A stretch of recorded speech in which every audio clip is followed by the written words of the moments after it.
ejemplos que nosotros acá no los dimos y no Sí. sabría si meter mucho énfasis ahí o no.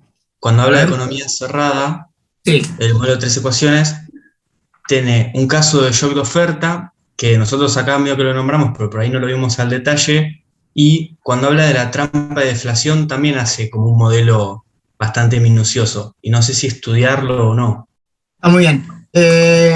No, esa parte donde se meten esto que llama la trampa de la liquidez o el zero lower bound, que es cuando básicamente como que la tasa de interés llega a cero, esos casos no, pero sí los casos que vimos acá, básicamente shock de oferta, shock de demanda, eh, eso.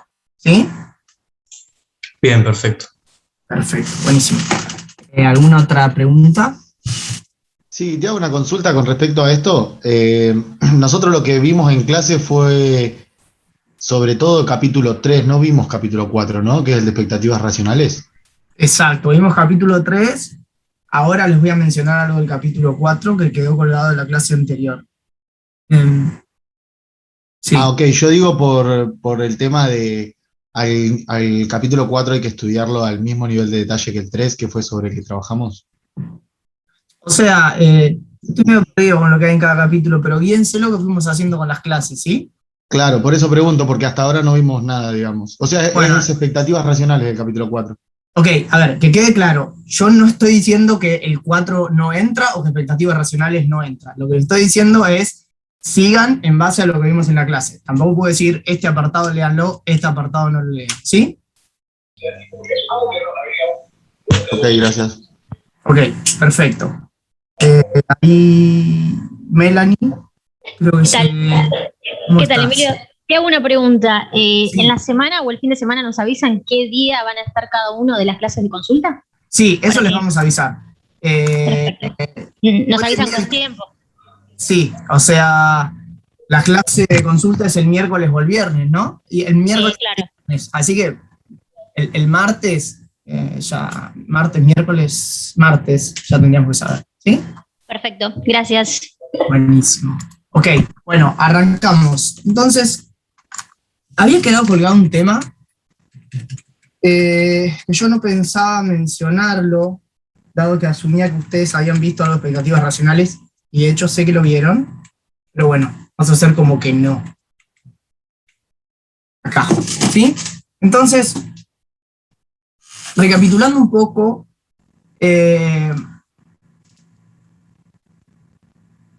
nosotros habíamos visto el modelo de tres ecuaciones para el caso particular en que asumíamos que las expectativas en el modelo eran expectativas adaptativas, ¿verdad? Ahora, también puede darse el caso en que pensemos en expectativas racionales, ¿ok? Entonces, hoy yo quiero como dedicar un apartado chiquitito a ver, a mencionar como si no supiéramos qué son las expectativas y cuáles son como los dos tipos de expectativas con los cuales vamos a trabajar en general en el curso, ¿sí?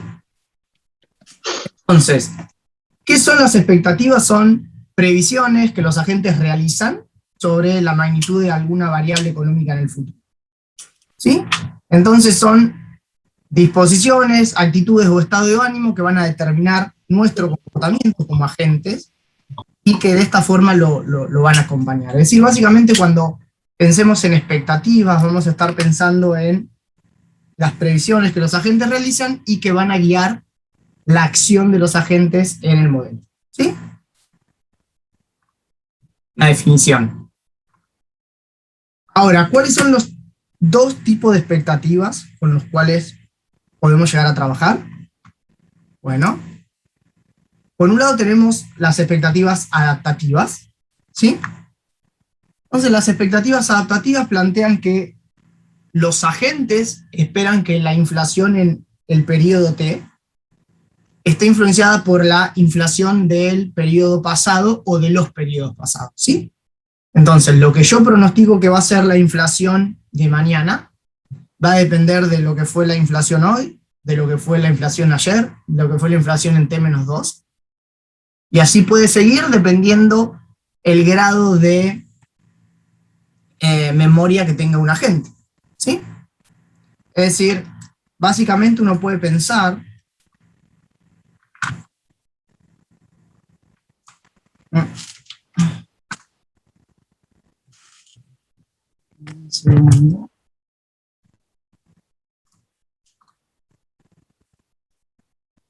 Ahí estamos. Es decir, básicamente uno puede pensar que la expectativa de inflación para el periodo E es un promedio ponderado de todas las inflaciones pasadas, es decir, es beta 1 por la inflación en el periodo T-1 más beta 2 por la inflación del periodo T-2 más beta 3 por la inflación en T-3 y así seguir para atrás tantos periodos como quisieran. ¿Ok?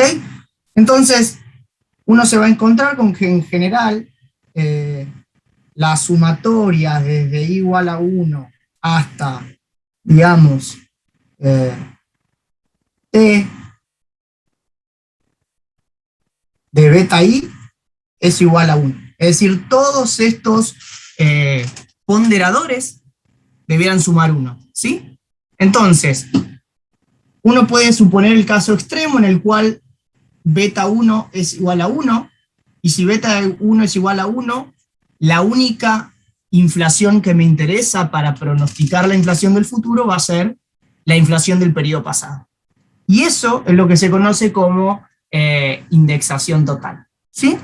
Básicamente, si hoy la inflación es 20%, la expectativa que los agentes tengan en el mañana respecto a cuál va a ser la inflación es la inflación de hoy. ¿Sí? Si hoy la inflación es 20%, los agentes esperan que la inflación mañana también sea 20%. ¿Sí? Perfecto. Ese es el supuesto sobre el cual vamos a trabajar cuando pensamos en expectativas adaptativas, y es lo que venimos trabajando. Hay plena indexación, ¿sí? Pero también se puede dar el caso en el cual un agente no solo pronostique la inflación mirando el periodo inmediatamente anterior, sino otros periodos. También tengan en cuenta que esto llevado un poco a la realidad, no necesariamente siempre lo más cercano tiene que ponderar más que lo más lejano. Es decir, imagínense una persona, no nosotros, pero alguien más grande que vivió un periodo inflacionario como fue la hiperinflación de los años 80 o de principio de la década del 90, ¿sí? En ese caso, uno puede darle mucha ponderación a lo que le sucedió en ese momento. Y esto tiene que ver con una rama de la economía, que es Behavioral Economics, o economía del comportamiento, que de alguna forma intenta modelar estos comportamientos. Es decir, yo soy un agente que le tocó experimentar una situación de mucha inflación, ¿sí? Entonces, cada vez que yo forme mis expectativas, le voy a estar dando mucho peso a ese episodio en particular. ¿Ok? Ahora, si yo soy un agente que nació en un periodo de baja inflación y que siempre le tocó vivir en periodos de baja inflación, seguramente el pronóstico que yo tenga, la expectativa que yo tenga respecto a cuál va a ser la inflación del futuro, vaya a ser menor, porque mi sesgo es hacia una inflación menor, dada la experiencia que yo tengo. ¿Sí? ¿Se entiende? ¿Queda claro? Sí, sí, por eso. Genial. Ok. Entonces, tenemos las expectativas adaptativas. ¿Qué son las expectativas racionales? Bueno, Thomas Sargent, premio Nobel, lo define de esta forma. Las expectativas racionales equivalen a suponer que las expectativas del público, ¿sí?, de la gente, dependen de forma apropiada de las cosas de las que según la teoría económica debiera depender. ¿No? Entonces, uno lee esto y no está demasiado claro qué son las expectativas racionales. Haciendo una primera traducción, lo que quiere decir Sargent es: las expectativas racionales implican suponer que la gente se comporta y forma expectativas como si conociera el modelo económico. Haciendo una segunda traducción, esto quiere decir, por ejemplo, que si uno tiene una teoría que establece que, por ejemplo, déficits fiscales sostenidos en el tiempo financiados con emisión monetaria generan inflación, entonces, si hay expectativas racionales y la gente observa en la realidad déficits fiscales sostenidos que son financiados con emisión monetaria, entonces, dado que la gente entiende que eso genera inflación, van a formar expectativas inflacionarias, ¿sí? Entonces, cuando decimos que bajo expectativas racionales la gente actúa como si conociera el modelo, en realidad no estamos siendo literal en el sentido de que la gente conoce el modelo matemático y lo resuelve, sino que por el contrario sabe que, por ejemplo, déficit fiscal y emisión pueden generar inflación. Entonces, interpretan que la inflación depende del déficit fiscal y de la emisión monetaria, de la cantidad de dinero, ¿sí? Entonces, como dice Sargent, la variable a pronosticar depende de ciertas variables que los agentes conocen, ¿sí? Perfecto. Perfecto. Sí. ¿Se entiende? Es difícil a veces explicar expectativas racionales, pero esta es la intuición y es la intuición que tienen que tener cada vez que piensen en eso, ¿sí? Yo di un ejemplo de inflación, pero expectativas racionales también se puede asumir no solo para pronosticar inflación, sino para pronosticar otro tipo de variables, ¿sí? Sí, Sí, clarísimo. Genial. Perfecto. Entonces, dos supuestos básicos a tener en cuenta. Uno, bajo expectativas racionales, los individuos no deberían cometer errores sistemáticos, ¿sí?, sin modificar su regla de predicción. ¿Qué quiere decir esto? Quiere decir que los agentes sí se pueden equivocar bajo sus expectativas racionales, ¿sí? Ahora, lo que no puede suceder es que se equivoquen sistemáticamente. Y esta es una primera diferencia con expectativas adaptativas, es decir, piensen en el caso de expectativas adaptativas, donde mi expectativa de inflación para el periodo T es la inflación del periodo T menos 1. ¿Ok? ¿Sí? Entonces, vamos a hacer así. Y imagínense que en el periodo T menos 1, la inflación fue de 20%. Entonces, mi expectativa de inflación para el periodo T es 20%. ¿Sí?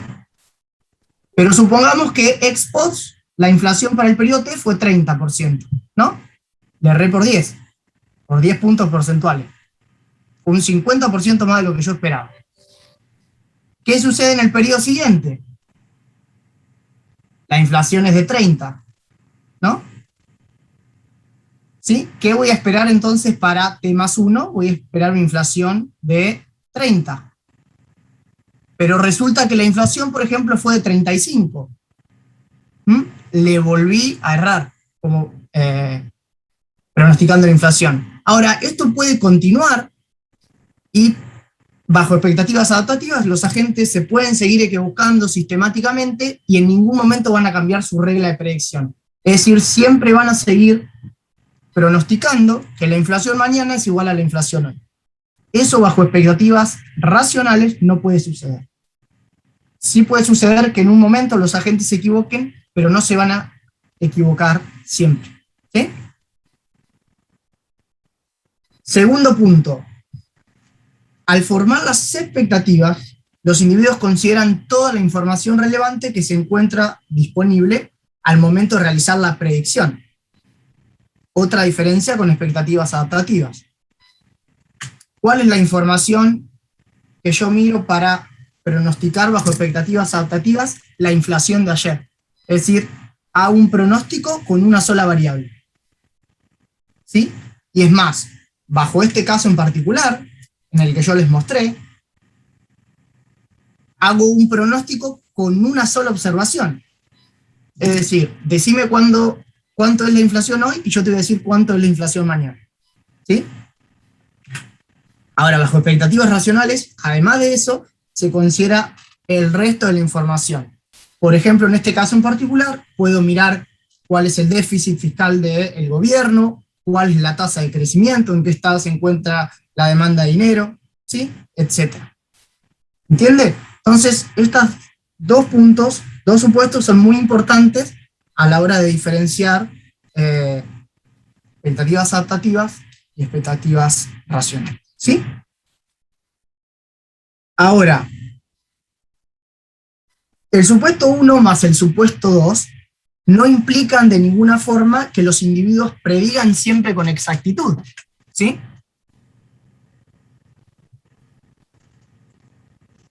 Es decir, los agentes se pueden equivocar.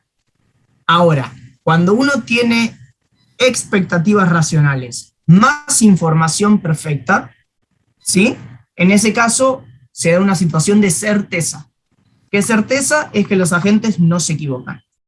Pero es, digamos, un paso más adelante de expectativas racionales. Predicción perfecta quiere decir que los agentes, además de tener expectativas racionales, cuentan con una información perfecta de lo que va a pasar. Entonces, lo que predicen pasa, no se equivocan. Eso no sucede en expectativas racionales. ¿Sí? Perfecto. Ok. Entonces, ¿cuál es un poco la matemática de expectativas racionales? Entonces, la inflación esperada para el periodo T es la esperanza de dicha inflación, dada toda la información relevante hasta el periodo T-1 inclusive. ¿Sí? En general, esto es toda la información relevante hasta el periodo T-1. ¿Sí? Entonces, lo que decíamos, a diferencia de las expectativas adaptativas, estas previsiones se utilizan teniendo en cuenta toda la información disponible.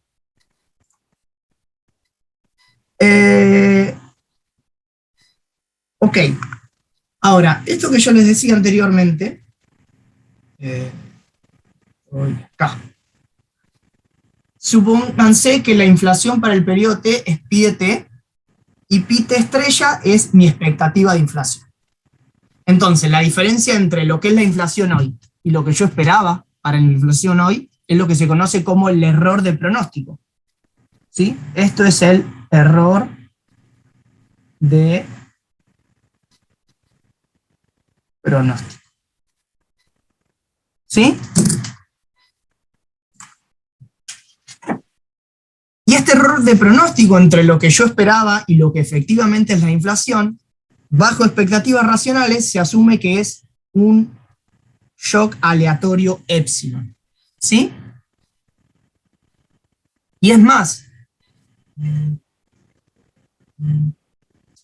lo que se asume es que este error es en promedio 0. Entonces, esta es la forma de decir que en promedio los agentes no se equivocan. Es decir, el error de pronóstico, es decir, pi t menos pi t estrella, si esto es el tiempo y esto es 0, no necesariamente 0. Es, a veces es positivo, a veces es negativo. ¿Se entiende? A ver ahí, Luciano, creo que tenés prendido el micrófono.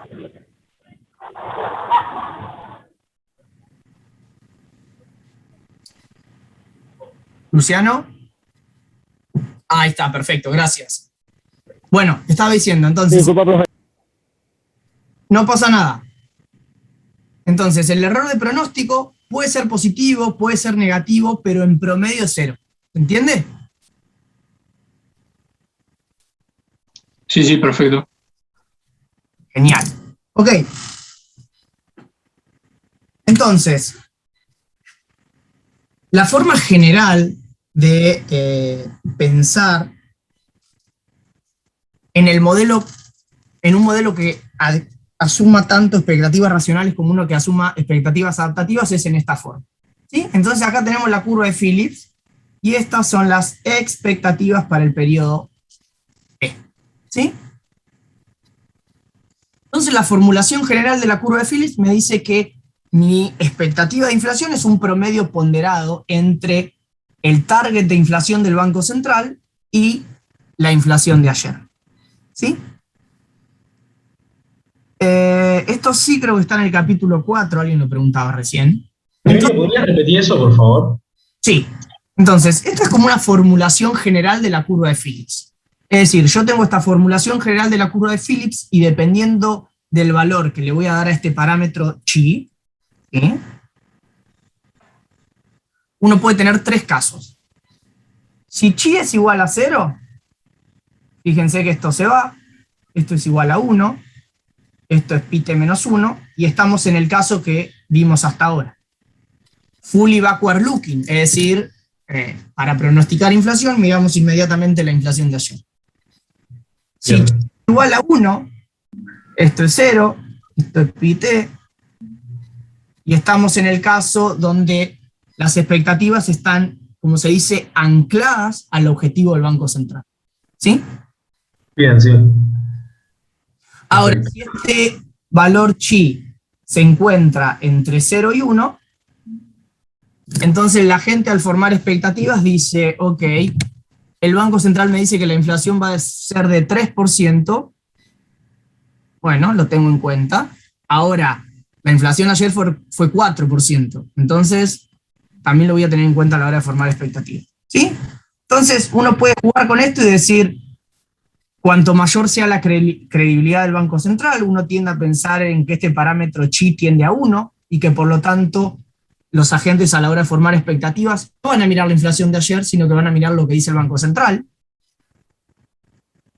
Y cuanto menor sea la credibilidad de la autoridad monetaria, uno tiende a pensar que este parámetro chi va a tender a 0. Y que por lo tanto no me va a importar. Perfecto. ¿Sí? Perfecto, está. Gracias. Genial. Profe, perdón. Sí. A mí me quedó una duda no de esto, sino de lo último que dijiste de la esperanza del error. Cuando lo graficaste, no es que, no estoy, o sea, si pienso que eso converge a 0 en el tiempo es errado. O sea, no necesariamente. A ver. ¿Viste la curva que dibujaste? Sí. No es que se va haciendo más No. recta. No es que va convergiendo a 0. Es que, o sea, una esperanza, ¿cómo definen una esperanza? O sea, ustedes están cursando econometría. ¿Cómo se define la esperanza de X? Esto me lo tienen que decir ustedes. Sí, la suma sobre la cantidad de Claro, o sea, la suma por... veces que hay que sumar. Entonces, básicamente la idea es que este shock positivo se cancela con este con este, y en general el valor esperado de esto es 0. ¿Sí? Claro, sí, o sea, eso entendía, pero digo, capaz que me perdí un supuesto que dice que, bueno, con el paso del tiempo esto va a tender a 0. No, esto es por la forma que lo grafiqué. No es que va pasando esto, y que va convergiendo a 0 en el tiempo. Claro, ahí entendí. Tiene distintos shocks, ¿sí? Distintos errores de pronóstico en el tiempo, pero en promedio eso es 0. Y por lo tanto, Listo, gracias. en promedio, esa es la palabra clave, en promedio, los agentes bajo expectativas racionales no se equivocan. ¿Sí? Ok. Sí, profe. Ok, entonces, uno puede, dado esto, y es algo que vamos a discutir en un ratito, pensar en cómo, ante una situación en la que uno parte de un equilibrio, donde el producto y la inflación se encuentran en sus niveles objetivos, ante un shock de inflación, ¿cuál es el retorno al equilibrio bajo expectativas adaptativas y bajo expectativas racionales? ¿Sí? Entonces, el gráfico de la derecha, acuérdense que cuando chi era igual a 0, lo que sucede es que las expectativas de inflación se forman solo mirando la inflación pasada. Entonces, en este caso, lo que sucede ante un shock inflacionario es que inicialmente estamos acá, hay un shock inflacionario, es lo que vimos en la clase pasada, ¿sí? Básicamente, lo que sucedía es que la inflación, cuando viene el shock, pega un salto y luego converge en el tiempo, ¿no? Tengo pulso. Ahí está. ¿Y qué sucedía con el producto? Cuando venía el shock, no caía en el mismo periodo, porque la tasa, el incremento de tasa de interés, producto del incremento de la inflación, no le pega al producto hoy, sino al producto mañana. Entonces, seguíamos un periodo más, después el producto caía y luego regresamos al equilibrio. Esto bajo el caso en el que chi es igual a 0 y que por lo tanto la expectativa de inflación es igual a la inflación de ayer. ¿Sí? Sí. Lo que tenemos es un caso de desinflación con costos. ¿Sí? Con costos en términos reales. Dicho de otra forma, para reducir la inflación ante un shock inflacionario es necesario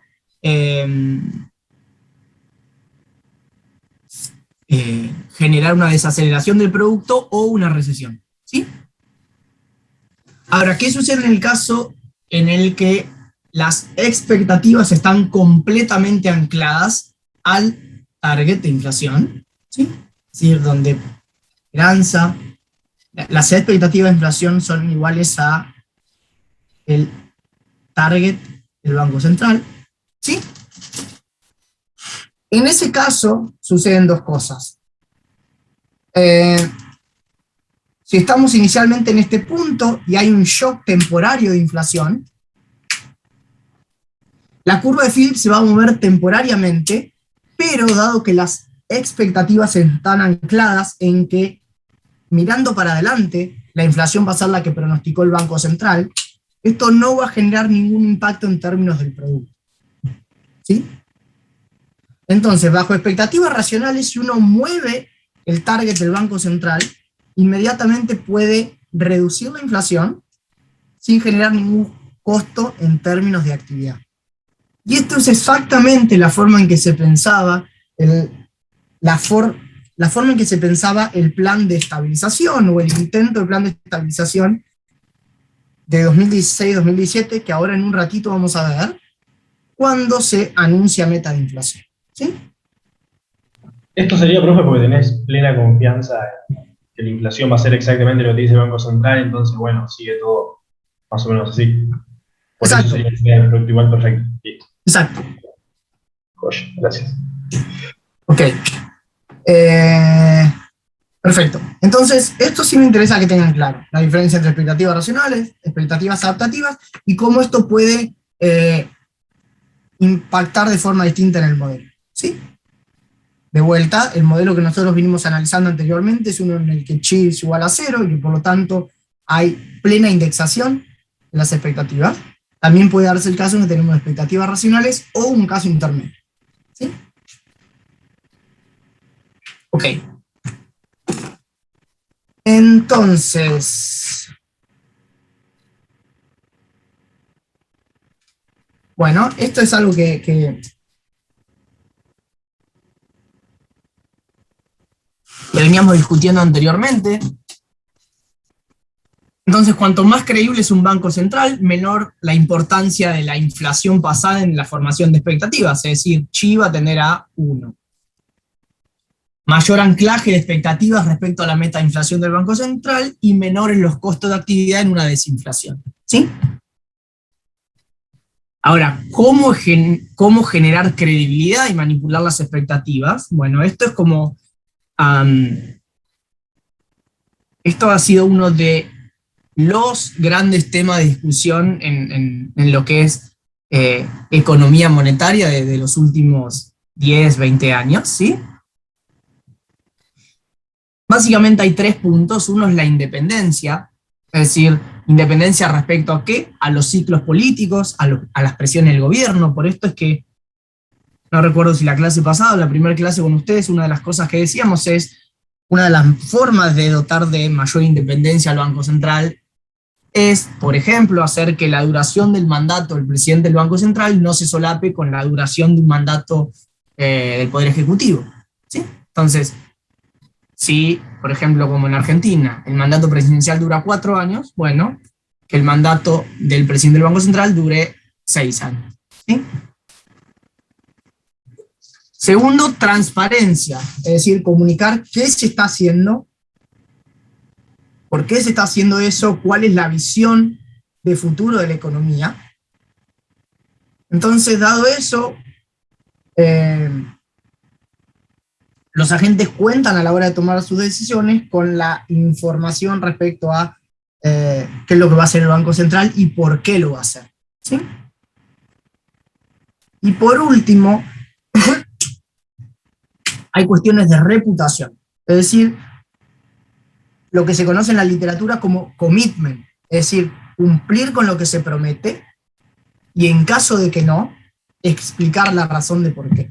¿Sí? Si yo prometí que la inflación iba a ser 5% y terminó siendo 15%, ok, es posible que haya sucedido algo, pero ¿cuáles son las explicaciones al respecto de por qué la inflación no fue 5% y de por qué, como autoridad monetaria, quiero convencerte de que los próximos años sí va a ser 5%? ¿Sí? Ok, para los que les interese, esto es un tema que creo que se los adelanté, seguramente lo vuelvan a ver en moneda, crédito y bancos, el año que viene.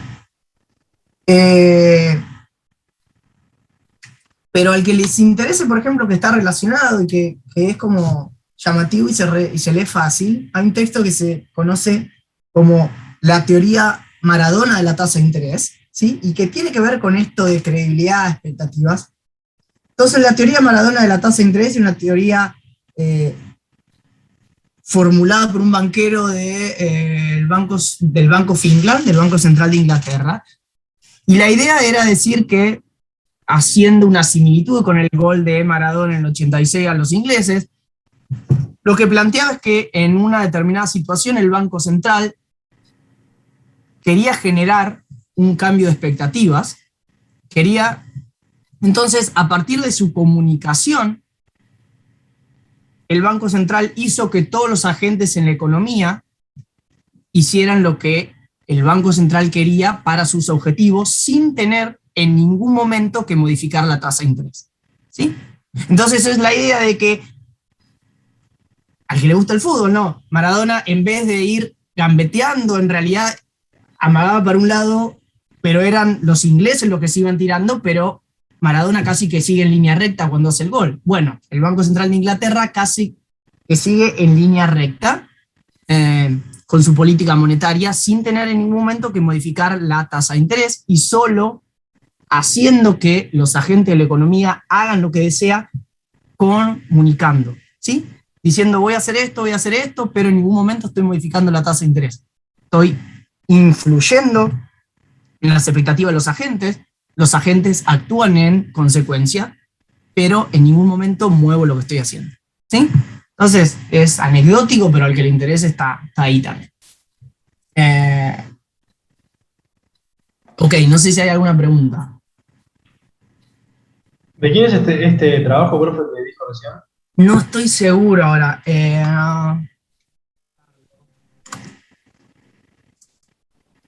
Buscarlo. A ver. No, si no, después lo googleo, no hay problema, pero si sabía. Es. A ver. Ahí se lo escribí en el chat, pues no sé cómo Ahí me se dijo, pronuncia. ¿Alguien lo escribió ahí en el chat? Sí. Ah, ahí está. Lord Mervinkin. Perfecto. Ya, gracias, Luis. Oías. Genial. Ok. Ok, entonces con esto terminaríamos la parte de expectativas.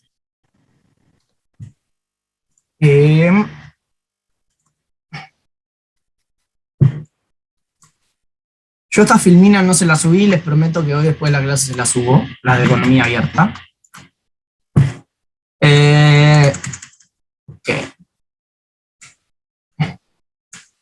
Entonces, de vuelta, dado que esto lo van a ver en detalle con Nico, mi idea es como repasar nuevamente la intuición de cuál va a ser la diferencia en términos de respuesta del Banco Central cuando tenemos el tree equation en economía abierta, vis a vis lo que sucede con esa respuesta cuando tenemos el caso de economía cerrada, ¿sí? Entonces, recuerden, en el Three Equation Model estándar bajo economía cerrada, nosotros teníamos 3 curvas, la curva IS, la curva de Phillips y la función de reacción del Banco Central, que salía del problema de minimización de pérdida dada la restricción de oferta de la economía, ¿sí? ¿Qué vamos a tener en el Three Equation en economía abierta? Bueno, vamos a tener la curva de Phillips, que no se va a ver alterada, sigue existiendo un trade-off a corto plazo entre inflación y crecimiento, o entre inflación y producto. Respecto a la regla monetaria, el Banco Central no modifica su función de pérdida, ¿sí? Pero la diferencia es que ahora su objetivo de inflación será sobre la inflación doméstica, excluyendo la inflación de bienes importados, ¿sí? Ahora, ¿qué sucede respecto a la curva IS? Bueno, al abrir la economía, ¿sí? Básicamente vamos a pasar de una economía cerrada a una economía abierta, donde se van a incorporar las exportaciones netas, ¿sí? Hay un nuevo componente dentro de la demanda agregada, ¿sí? Perfecto, sí. Se va a modificar en esta curva IS, va a ser que vamos a tener un nuevo término, ¿sí? Esta va a ser la curva IS para la economía abierta, ¿sí? Entonces, la curva IS ahora va a postular, como postulaba anteriormente, una relación negativa entre el producto y la tasa de interés real, ¿sí? Y una relación positiva entre el tipo de cambio real y el nivel de producto, ¿sí? Entonces, esto es lo que vamos a agregar en la curva IS al modelo de 3 ecuaciones cuando abramos la economía, ¿sí? Donde beta es mayor a 0, B es mayor a 0. Entonces, esto quiere decir que una depreciación del tipo de cambio real aumenta el producto. Fíjense que, al igual que sucede con la tasa de interés real, hay un efecto contemporáneo, no contemporáneo, sino desfasado, en el cual el tipo de cambio real hoy le pega al producto mañana, ¿sí? Y además se va a incorporar algo que vamos a definir como la curva RX, ¿sí? Entonces, la curva RX lo que va a incorporar en el análisis es lo que sucede en el mercado de divisas, ¿sí? La curva que ustedes la van a derivar con Nico paso por paso mañana, o al menos la van a ver en detalle, plantea una relación negativa entre la tasa de interés real y el producto. Y la intuición detrás de la misma es que considera la tasa de interés que el Banco Central debe fijar para obtener el output gap deseado, la brecha de producto deseada, que minimiza su función de pérdida, pero también teniendo en cuenta el equilibrio en el mercado de divisas. Entonces, en cada punto sobre esta curva RX, la condición UIP se satisface. Es decir, en cada punto sobre la recta RX se cumple esta condición, ¿sí? Entonces, haciendo el paralelismo, recuerden qué sucedía en el caso de estabilización bajo economía cerrada. El Banco Central tenía una función de pérdida, ¿sí? Entonces, minimizaba esta función de pérdida, como hacíamos nosotros, minimizaba esta función de pérdida sujeto a la restricción de oferta de la economía dado por la curva de Phillips. De resolver este problema, obteníamos una función de reacción, ¿sí? O monetary rule, que establecía una relación negativa entre la brecha del producto y la brecha de inflación respecto a su objetivo.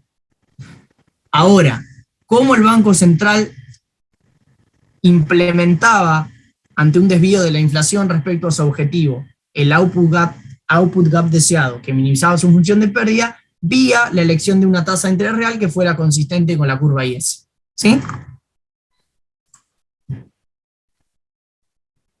Ahora, ¿qué va a suceder en el caso de la estabilización bajo una economía abierta?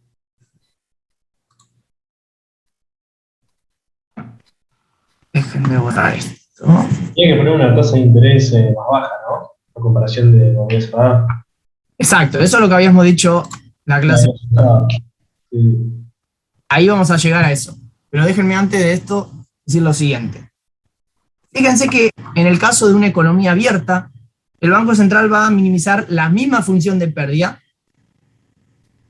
sujeto a la misma restricción de oferta que en la curva de Phillips, va a obtener la misma función de reacción, pero al momento de fijar la tasa de interés real que hace que el output gap sea el necesario para minimizar sus pérdidas, no solo va a estar teniendo en cuenta la curva IS, sino que también va a estar teniendo en cuenta esta nueva curva RX,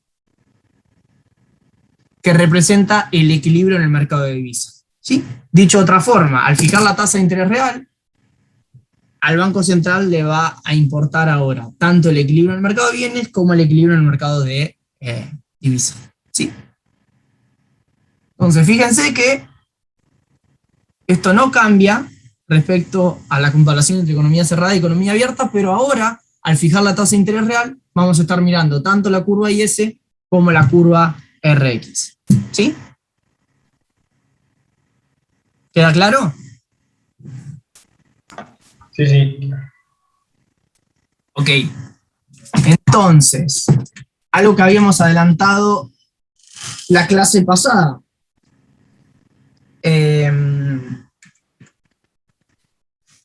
¿Cuáles son las principales diferencias entre la estabilización en el Three Equation Model bajo economía cerrada y bajo economía abierta? Dado el mismo shock, y en este caso supongamos que es un shock de inflación, de oferta, que me desplaza la curva de Phillips, dado un mismo shock, el incremento inicial de la tasa de interés, producto de ese shock, es mayor en economía cerrada. ¿Por qué?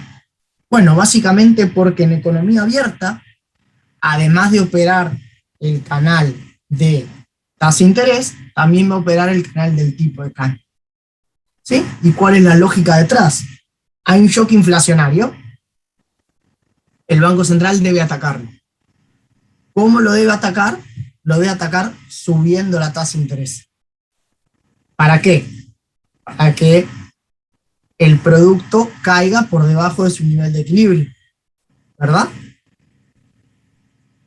Bajo economía cerrada eso solo se logra con un incremento de la tasa de interés real.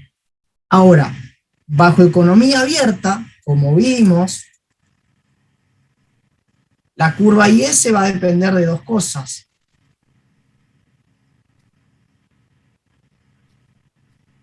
De la tasa de interés real y del tipo de cambio real. Entonces, si yo subo la tasa de interés, tengo un primer efecto sobre el producto, pero además ese incremento de la tasa de interés en el corto plazo va a generar entrada de capitales y una apreciación del tipo de cambio real que también va a presionar el producto hacia abajo. ¿Sí? Entonces tengo dos canales, el de tasa de interés y el de tipo de cambio, actuando en la misma dirección para contraer el producto. Por lo tanto, la política monetaria del Banco Central necesita ser menos contractiva para lograr el mismo objetivo. ¿Por qué? Porque además de pegarle al producto vía el canal de tasa, le está pegando el producto vía el canal de tipo de cambio. ¿Sí? Sí, profe, perfecto. Entonces, esa es la intuición principal que se tiene que llevar de la comparación entre el Three Equation en economía cerrada y en economía abierta. ¿Sí? Preguntas.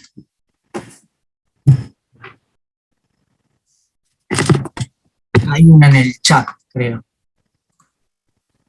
Ah, genial, alguien puso... Genial, lo de otro, lo que puso Tobías. Ok, entonces, hasta acá llegaríamos y la idea es ver, hacer algunos comentarios sobre la experiencia argentina reciente con Inflation Targeting. Entonces son 8:53. Así que a las 9 en punto arrancamos esto, ¿sí? Si les parece, hacemos un corte chiquitito y arrancamos Genial. en 7 minutos. ¿Sí? Dale, profe, de una. Preguntan claramente no entra en el examen, pero es de alguna forma para intentar llevar a algo más tangible de la calle. ¿A qué tipo de problemas le están hablando este tipo de modelos? ¿Sí? Entonces, esto es como el 3. Sí, como que creo que es el tercer año que estoy dando esta clase en particular, entonces como que hoy estaba pensando eso, me empieza a quedar lejos la experiencia de Inflation Targeting porque cuando yo la di en 2018, los que estaban en el tercero habían entrado a la facu en 2016, o sea que lo conocían. En el caso de ustedes, que entraron hace 2 años, 3 años a la facu, hace 5, capaz que ni sabían lo que era Inflation Targeting y tienen todo el sentido. Igual, yo me acuerdo. Claro, buenísimo que me digas eso, pero bueno. Sí, me acuerdo incluso que se hablaba en el momento de inflation targeting, lo del Banco Central y en el gobierno anterior. Dijimos la primera clase, ¿qué venía a hacer el Tree Equation Model? Lo que venía a hacer el Tree Equation Model era darle un framework, un marco teórico a la práctica que habían tenido los bancos centrales desde el principio de la década del 90 con la aplicación de este régimen de meta de inflación. ¿En qué consistía? Básicamente en 2 cosas. Por un lado, en que el Poder Ejecutivo le otorgaba al Banco Central la tarea de fijar un target de inflación y de cumplirlo, un target explícito. Y ese target no necesariamente tenía que ser fijado por el Banco Central. En algunos casos era el Poder Ejecutivo el que le decía tenés que tener una inflación del 3%. En otros países o en otros casos es el Banco Central el que se fija ese propio objetivo. Pero sí le cabía a la autoridad monetaria la responsabilidad de implementar ese régimen. ¿Sí? Por otro lado, el instrumento principal pasaba a ser la tasa de interés. ¿Sí? Es decir, el Banco Central controlaba la tasa de interés y mediante la suba o la baja de la misma, lo que hacía era ejercer la política monetaria. ¿Sí? Perfecto. Entonces, diciembre de 2015 hay un cambio de gobierno y a partir de 2016 lo que comienza en Argentina es un proceso de convergencia lenta hacia un régimen de inflation targeting. ¿Sí? Entonces, desde el punto de vista siquiera académico, el intento de estabilización de una inflación moderada o alta con la tasa de interés era un experimento, un nuevo experimento, dado que, como vimos en la primera clase, inflation targeting siempre había sido un régimen de política monetaria que se había instaurado cuando los países ya tenían la inflación baja. ¿Sí? Sin embargo, en el caso de Argentina se intenta usar inflation targeting para bajar una inflación alta y que aparte de eso venía hace muchos años siendo alta. ¿Sí? Es decir, había persistencia, había indexación en la economía. Entonces, ¿en qué contexto se aplica esto? En un contexto de ajuste de precios relativos. Es decir, se va a implementar inflation targeting y simultáneamente, a principios del 2016, se van a hacer 2 cosas. Va a haber un incremento tarifario de ciertos servicios públicos que bajo determinadas ópticas estaban con precios atrasados en términos reales. Y por otro lado, a fines del de diciembre de 2015 lo que se hace es salir del cepo cambiario. Es decir, se sale de una situación similar a la actual, en la cual no había libre acceso al mercado de cambios, ¿sí? Lo que genera un salto en el tipo de cambio. Entonces, se va a implementar inflation targeting simultáneamente a una situación en la cual se están subiendo las tarifas y se está realizando una depreciación, o se está dejando flotar el tipo de cambio. Bien. ¿Cuál era el objetivo? Era alcanzar una inflación de un dígito en 4 años. Lo que también vuelve a ser una particularidad desde el punto de vista empírico, dado que en general inflación es Porque no sé, estabilizado. Sí. están hablando en español. Ah, bueno. Ya. Bueno, hijo, la pregunta de siempre, ni fuiste a secar. Ah, Agustín. Ah, ahí está. Gracias. Ok. Entonces, no solo se quiere estabilizar con metas de inflación, aparte de eso, se quiere bajar una inflación de 30% muy rápidamente, en 4 años. Cuando en otras experiencias, como la chilena, la colombiana, les había llevado al menos 10 años en bajar la inflación a un dígito. El caso de Nueva Zelanda, que vimos también. ¿Sí? Entonces, se quería bajar la inflación con un nuevo instrumento, con un nuevo régimen de política monetaria y más rápido de lo que había sucedido históricamente en otros episodios. ¿Cuál es el sendero inicial de metas de inflación que se anuncia?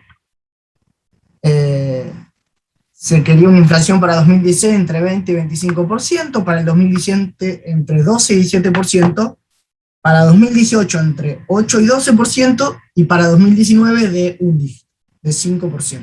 ¿Sí? Ok.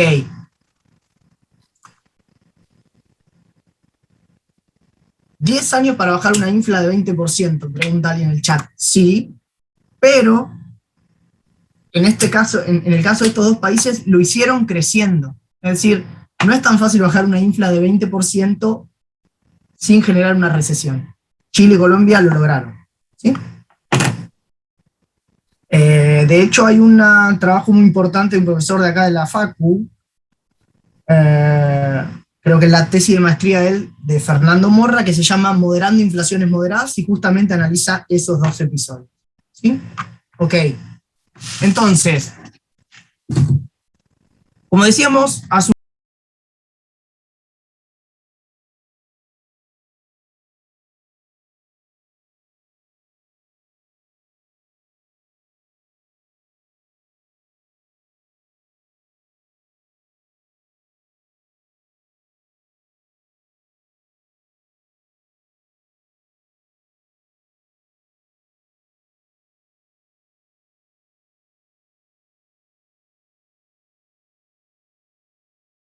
en términos de actividad, sin generar una recesión, sin generar incremento del desempleo.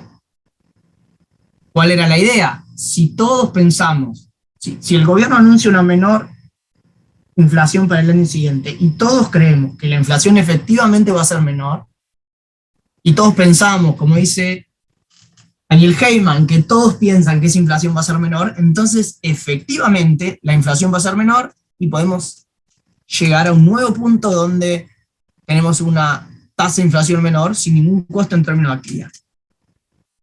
¿Cómo se puede pensar esto fácilmente? Bueno, con una simple ecuación como la que tengo acá. ¿Sí? La curva de Phillips. ¿Sí? Inflación, desempleo y expectativas de inflación. Entonces, si el gobierno iniciaba en el punto A en el año 2015 o 2016, ¿sí? Con una inflación inicial del 25% y supongamos una tasa de desempleo del 7-8%, ¿sí?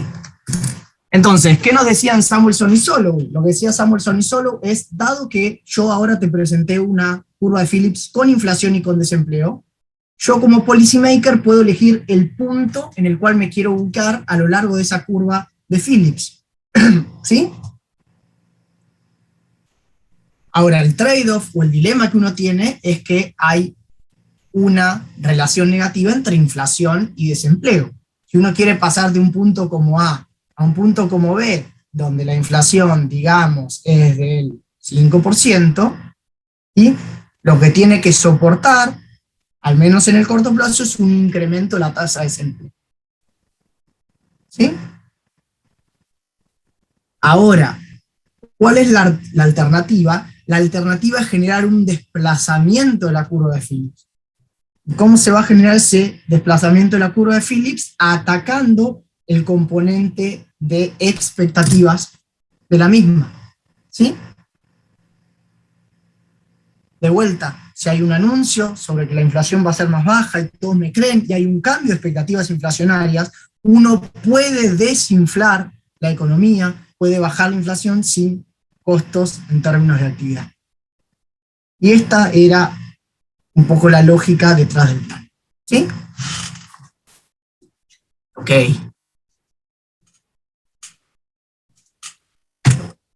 Entonces, ¿cuáles eran las condiciones iniciales desde las cuales se pensaba en aplicar el plan? Bueno, primero que nada, una dinámica de crecimiento en serrucho del año 2011. ¿Por qué en serrucho? Bueno, básicamente porque Argentina en los últimos años, o desde el 2011, venía mostrando esta dinámica de que se crecían los años impares, en los cuales hay elecciones, ¿sí? Y se caía en los años pares. Entonces teníamos el caso de 2011, 2013, 2015 con crecimiento, 2012, 2014 años de recesión, donde generalmente la recesión además era generada por una devaluación. 2012 hay una devaluación, 2014 hay una devaluación en enero, 2016 es la salida del cepo cambiario, también hay una caída en el producto. ¿Sí? Segundo punto, teníamos una inflación moderada o alta, ¿sí? Esta era la inflación de los últimos años. Entonces, no solo el problema era que en 2015 la inflación era alta, sino que veníamos de muchos años con inflación alta. Profe, disculpe, una consulta. Sí. ¿A qué se le llama inflación, o sea, moderada? Porque una inflación de alrededor del 30% no me parece muy moderado. O sea, ¿cómo se pone? O sea, ¿qué parámetros se tiene para poner ese nombre? Capaz una pregunta medio irrelevante. No, está bien. Sí. Me parece como un poco alto, no sé. Es muy arbitrario, o sea. Claro, eso me pregunto. ¿Cuál sería el parámetro para tomar eso? O sea, eso es una pregunta capaz medio. Porque si comparás contra la región, al menos, hay países de la región que tienen 3%, o sea, una inflación de 30 sería 10 veces la inflación de la región, por lo tanto, si llamara eso moderado, quizás es muy optimista. Pero Claro, entiendo que es arbitrario. Está muy bien la inquietud. A ver, claramente esto es como endógeno o es, dependiendo la perspectiva de qué país, algo es inflación alta o algo es inflación baja. Como decían recién, si un país tiene 3% de inflación y de repente tiene 15%, bueno, es inflación muy alta. Ahora, si un país como nosotros tiene inflación de 30 y pasa a 15, bueno, es algo bueno, ¿no? Digo, en general, cuando uno... hay autores que lo analizan, es un criterio arbitrario. Yo creo que lo que se llama inflación alta en algunos textos se define en base a la tasa de inflación no anual, sino a la tasa de inflación mensual. ¿Sí? Entonces creo que si la tasa de inflación mensual, después de tantos meses, se encuentra por encima, por ejemplo, el 3-4%, ¿sí? Lo que da una inflación anualizada mayor al 50%, eso ya es como inflación alta. El tema es que esos trabajos lo que tienen que hacer es también estudiar episodios de hiperinflación. Entonces, si yo defino inflación alta al 30%, ¿qué es una inflación del 100% o del 400% anual? ¿Entiende? Pero digo, lo voy a usar como indistintamente, pero sí tiene sentido pensarlo así. ¿Ah? Sí. Me llama la atención que en el cuadro, en 2014 salte de 40 a 2015, 24%. ¿Hay una explicación a eso? Sí, hay una explicación. Primero, el salto de la inflación en el 2014 es porque hay una devaluación en enero del 2014, la devaluación de fábrica. La caída de casi 15 puntos de inflación entre 2014 y 2015 puede ser explicada por varios factores. Uno es que en 2015 la economía está creciendo, ¿sí? Por lo tanto, hay mayor demanda de dinero y eso absorbe parte del shock. Ahora, lo que sucede también es que 2015 fue un año récord de apreciación real del tipo de cambio y apreciación real o congelamiento real de las tarifas, ¿sí? Entonces, eso es por qué. Pero bueno, déjenme seguir un poquito. Entonces, veníamos con déficit fiscal y déficit de cuenta corriente desde hace muchos años. Lo positivo es que había bajos niveles de deuda. Y la pregunta era si existía algún tipo de inflación reprimida. Esto que les mencionaba, tarifas y tipo de cambio. Es decir, uno llega a diciembre de 2015 con casi el límite de las tarifas sin tocar y del tipo de cambio bastante, como se decía, planchado, ¿sí? O quieto, en términos reales, ¿sí? Entonces, ¿cuáles son los primeros cuestionamientos a esta idea de podemos estabilizar bajo metas de inflación? Bueno, una, que hay que tener en cuenta las correcciones de precios relativos que se están haciendo, ¿sí? Y la pregunta clave es si un cambio de precios relativos puede acelerar la inflación. ¿Cuál es esto? El teorema de Sturzenegger. El teorema de Sturzenegger, por llamarlo de una forma, era la idea de que el ingreso de una persona, ¿sí?, es, digamos,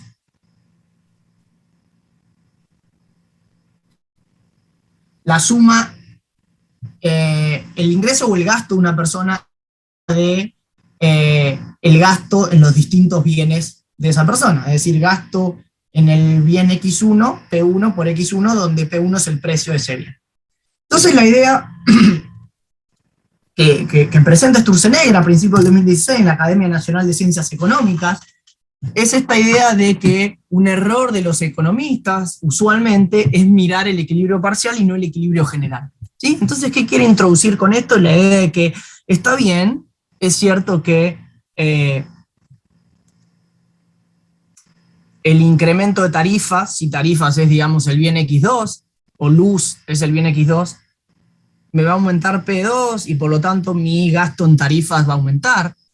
Pero dado que mi ingreso está fijo, eso significa que voy a gastar menos en otros bienes, y ese menor gasto en otros bienes va a generar presiones a la baja de los precios en otros bienes, y por lo tanto en el agregado no necesariamente debiera haber una aceleración inflacionaria, ¿sí?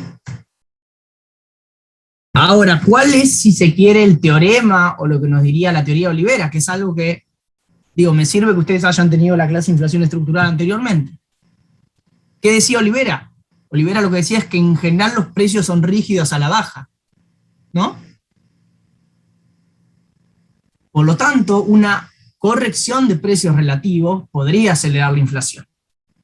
¿Cuál es la condición necesaria? Que existe una política monetaria acomodaticia, ¿sí? Es decir, una política monetaria que acomode endógenamente la necesidad de dinero para que no se genere una recesión, ¿sí?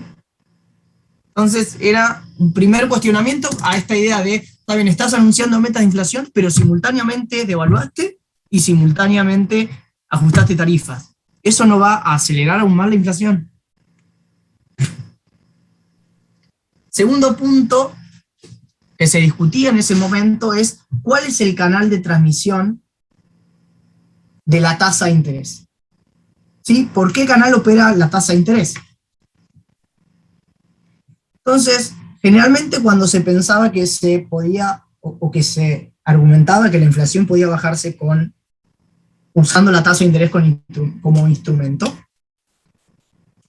una primera idea era la idea de que si el Banco Central sube y baja tasa de interés, lo que está dando es un mensaje respecto a el stance de la política monetaria. Entonces, un incremento de la tasa de interés iba a dar una señal de que el Banco Central tenía una política monetaria contractiva. ¿sí? Entonces, los agentes que formaban expectativas, los grandes formadores de precio, iban a formar expectativas respecto a que la inflación efectivamente iba a ser menor. Ahora, ¿cuál es el problema en este caso que se argumentaba? Es un problema de wait and see, es decir, de mirar y esperar. Aún en el caso en que el Banco Central me diga que hoy la inflación es de 30, pero mañana va a ser de 10, y aún en el caso en que todos creamos eso, ¿quién va a saltar primero a un equilibrio de menor inflación?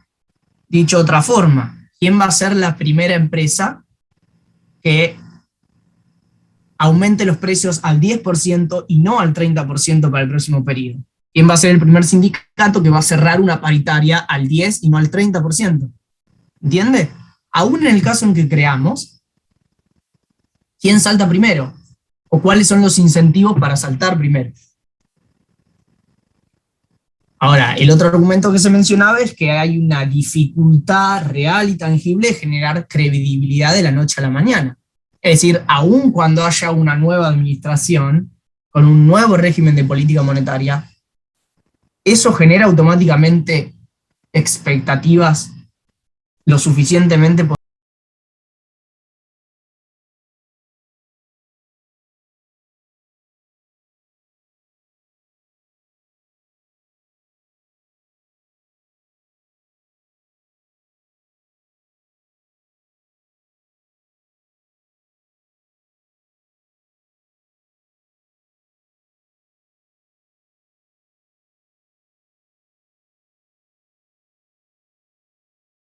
el argumento, el contraargumento de por qué no usar la tasa de interés. La idea es que poco el gasto agregado está intermediado por el crédito, es decir, si uno mide en Argentina cuál es el porcentaje del crédito privado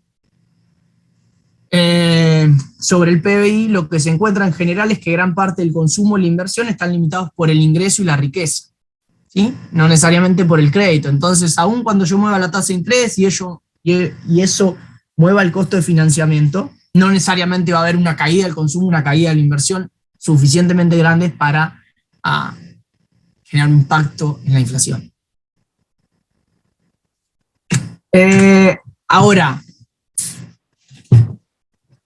¿cuál es el canal? Decía Rapetti, que en general sí es relevante en una economía emergente como Argentina, para mirar la relación entre tasa de interés e inflación, es el canal de tipo de cambio, ¿sí?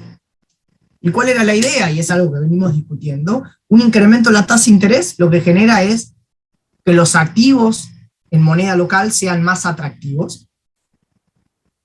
Por lo tanto, bajo cierta movilidad de capitales, eso genera entrada de capitales y que el tipo de cambio se aprecie, ¿sí? Ahora, una apreciación del tipo de cambio en general lo que genera es un anclaje de los precios domésticos. Es decir, que el valor del dólar hoy baje, o que al menos se estabilice, ¿sí? Genera al menos que el incremento de precios cese, ¿sí? Esto tiene un efecto sobre las expectativas inflacionarias, claro. Ahora, ¿cuál es el efecto secundario? Es que, por un lado, hay problemas por el lado de la competitividad, es decir, un tipo de cambio real más apreciado puede generar algún tipo de impacto negativo sobre las exportaciones, o más que nada un aumento desmedido de las importaciones. Y por otro lado puede generar potencialmente un riesgo de inestabilidad cuando esto se dé vuelta, ¿sí? Cuando el Banco Central decida bajar la tasa de interés o por algún otro motivo los capitales que entraron en activos domésticos decidan salir del país, ¿sí? ¿Cómo hacemos para frenar esa salida y que no genere una desestabilización del tipo de cambio? ¿Okay? Entonces, preocupaciones que se discutían en ese momento. Entonces, ¿cuáles son los primeros resultados de este régimen de inflation targeting? ¿O qué sucede en el 2016? Cae el producto, lo cual era esperable dado una devaluación importante y el aumento de tarifas y la sube de la tasa de interés. Y la inflación termina cercano al 40%, casi 15 puntos por encima del límite superior de la meta, que como dijimos era 25%. Ahora, aún lejos de lograr el objetivo para el 2016, el Banco Central anuncia formalmente que va a converger a un sistema de inflation targeting en septiembre. ¿Sí? Entonces todo se dirige a decir que aun cuando no logramos los objetivos de inflación en 2016, sí los vamos a lograr en el año 2017. Entonces, el Banco Central anuncia formalmente este régimen de inflation targeting, ¿sí? Y genera todo un cambio institucional en torno a los requerimientos formales de implementación de este nuevo régimen de política monetaria. Una de las cosas relevantes es que se forma el Consejo de Política Monetaria. El Consejo de Política Monetaria es el que decidía dentro del Banco Central, ¿sí?, si la tasa de interés subía o no, dependiendo de las condiciones de la economía y dependiendo de cómo lograr el objetivo de inflación. El Consejo de Política Monetaria estaba formado por el presidente, el vicepresidente segundo, gerente general, subgerente general de investigación económica, que es lo que se conoce como el economista jefe del Banco Central, y el subgerente general de operaciones. Es decir, básicamente la persona encargada de la mesa de dinero del Banco Central. ¿Sí? Entonces, se define que la tasa de interés que va a fijar el Banco Central se va a anunciar semanalmente, los días martes, y se establece cuál va a ser la tasa de interés relevante y cuál va a pasar a ser la tasa de interés que se va a utilizar como instrumento de política monetaria. Entonces, esto es algo que hemos venido discutiendo. Ustedes me preguntaban, en el caso de Argentina, es la tasa de 7 días de Levan, la tasa de política monetaria. Entonces, se anuncia este nuevo régimen formal de meta de inflación. ¿Cuáles son los resultados para 2017?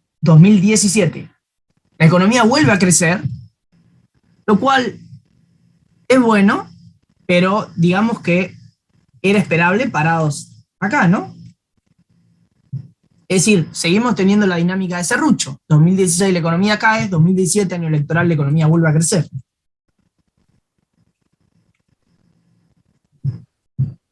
Y la inflación es del 25.7%, es decir, hay una caída de casi 14 puntos respecto al año 2016.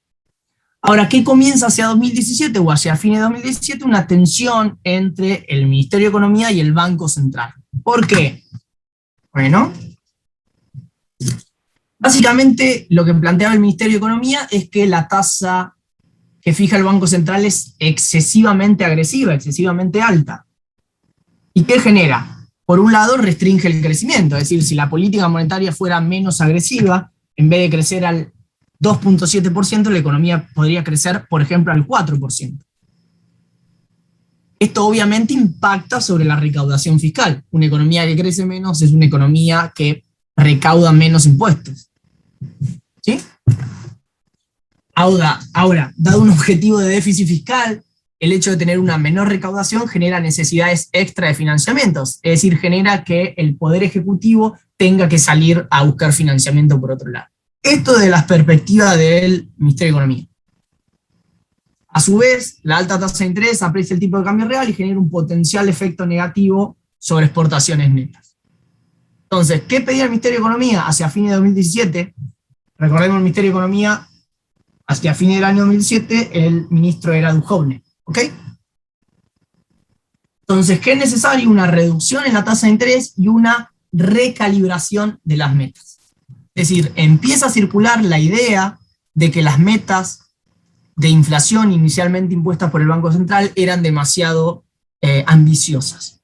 Al ser demasiado ambiciosa, el Banco Central debía aplicar una política monetaria muy agresiva y eso generaba todos estos problemas que habíamos mencionado. Entonces, el MECON empieza a pujar para que haya una reducción en la tasa de interés. ¿Sí? ¿Qué sucede desde la perspectiva del Banco Central? La idea es que la política de tasas altas es consistente con sus objetivos. Esto es lo que responde el Banco Central. ¿Qué se requiere? En realidad, que el Ministerio de Economía acelere las correcciones fiscales. Lo que dice el Banco Central es, mirá, yo estoy siendo muy agresivo con mi política monetaria, pero porque desde el Ministerio de Economía no se hace ningún tipo de corrección fiscal. Segundo punto, las expectativas se están anclando, ¿sí? Empiezan a cerrarse paritarias mirando el anuncio de inflación y no la inflación pasada. El Banco Central está construyendo reputación. Y por último, lo que se dice es que una meta de inflación que se cambia no es una meta de inflación. Cambiar la meta de inflación puede generar efectos negativos y de largo plazo sobre la credibilidad. ¿Sí? Entonces, esto es un poco el debate que empieza a generarse hacia fines del año 2017. ¿Sí? Ganó el Ministerio de Economía, finalmente. Exacto, ahí vamos a llegar ahí. Entonces, cerramos el 2017 con crecimiento económico, reducción de la inflación, reducción del déficit primario, reducción del gasto primario y reducción de la presión tributaria. ¿Okay? Y recuerden que en el año 2017 el oficialismo gana ampliamente las elecciones. Entonces, digo, había un viento de cola bastante importante. Fíjense la inflación núcleo. La inflación núcleo es la inflación que no tiene en cuenta precios regulados ni precios estacionales. Es decir, precios estacionales son, por ejemplo, la frutilla, ¿no? Es un bien que en determinados momentos del año aumenta mucho de precio, en otros está bajo, el tomate. Entonces, la inflación núcleo no tiene en cuenta esos bienes ni tiene en cuenta los precios regulados. Los precios regulados son básicamente los precios de las tarifas. Entonces, la inflación núcleo es la inflación sobre la cual el Banco Central puede ejercer presión. ¿Sí? Ok. Entonces, fíjense, hacia fines de 2007 la inflación núcleo era 21%. ¿Sí? Cuando tendría que haber sido 12%. Digo, había una diferencia, pero ya estamos achicando. Y esta era la inflación núcleo mensual promedio de los últimos 3 meses, es decir, estaba en 18%. Ya había 6 puntos de diferencia con la cota superior del objetivo de inflación para el año 2017. ¿Qué sucedía con la inflación mensual? Estaba menor a 1.5%, es decir, todo se encaminaba a que existiera un proceso de convergencia. Entonces, ¿qué sucede hacia fines del año 2017? El famoso que se denominó 28D.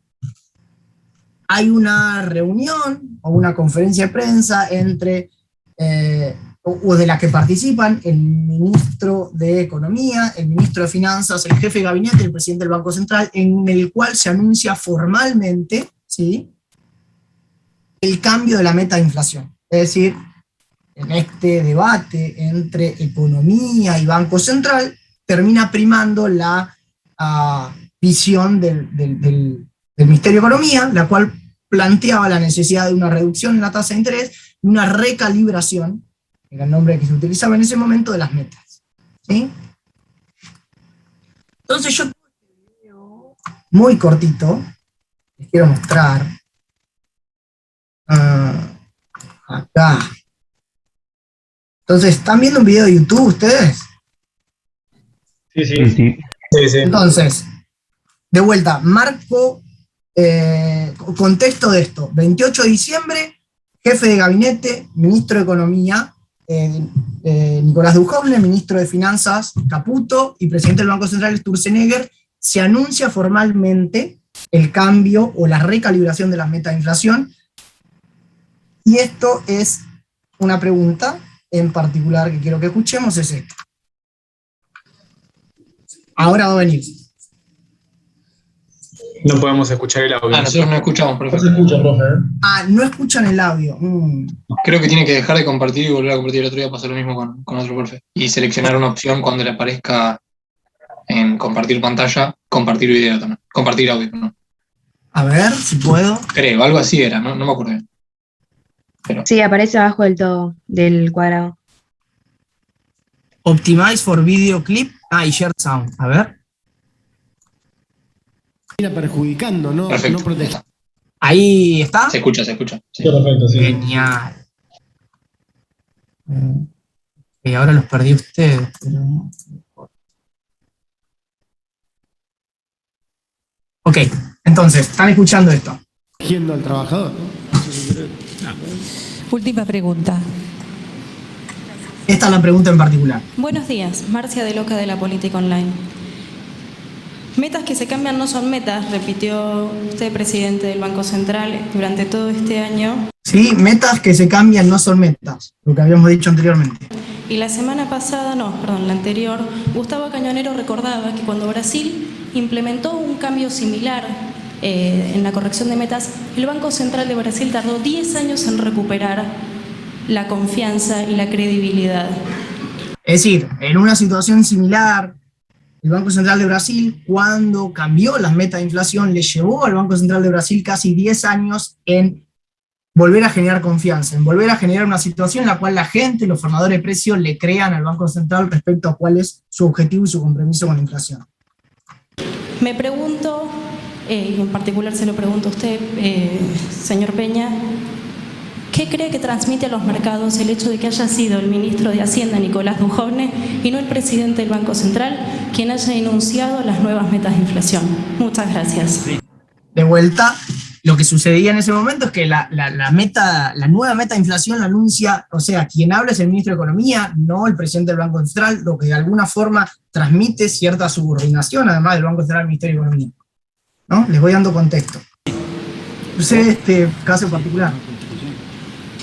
De Brasil tardó 10 años No sé en si recuperar Cara de la Schwarzenegger. confianza y la credibilidad. Me pregunto, presidente del Banco Central, quien haya enunciado las nuevas metas de inflación. Muchas gracias. No sé si se llega a escuchar, pero lo que dice Sturzenegger, y tiene toda la razón, voy a volver a compartir ahí.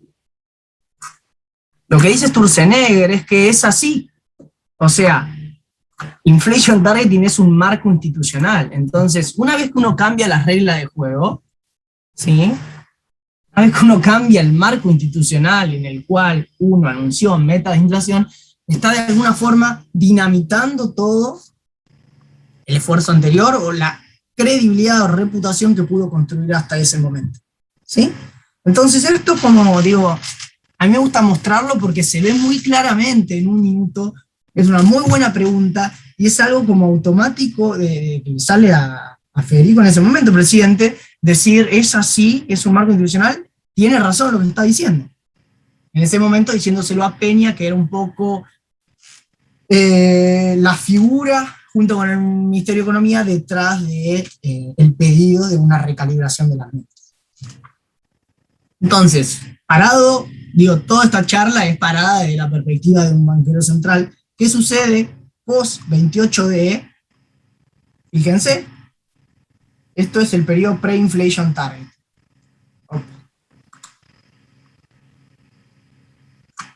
Esto es inflation targeting. Fíjense hasta dónde había llegado la inflación núcleo, inflación con otro promedio de 4 meses.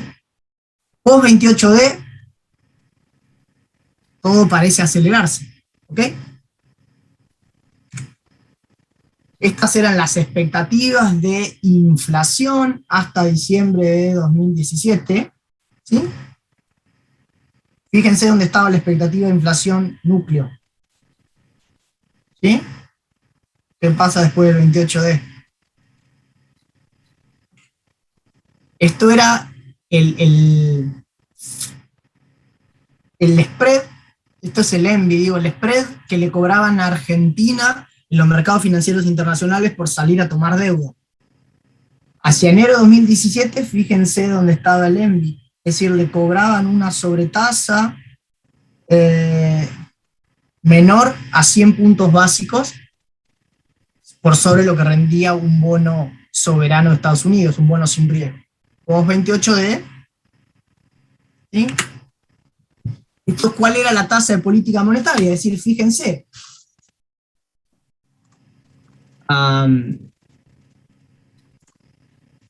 si a esto pudiéramos hacerle zoom, ¿no? Ok, parado acá, esta tasa de interés puede parecer alta, ¿no? Mirándolo así, esta tasa de interés puede parecer alta. Ahora,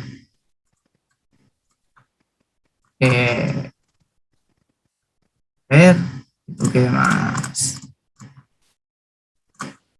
Ahora, mirándolo en perspectiva, bueno, no sé qué me pasó con ese gráfico, pero digamos, mirándolo en perspectiva, la tasa de interés posteriormente,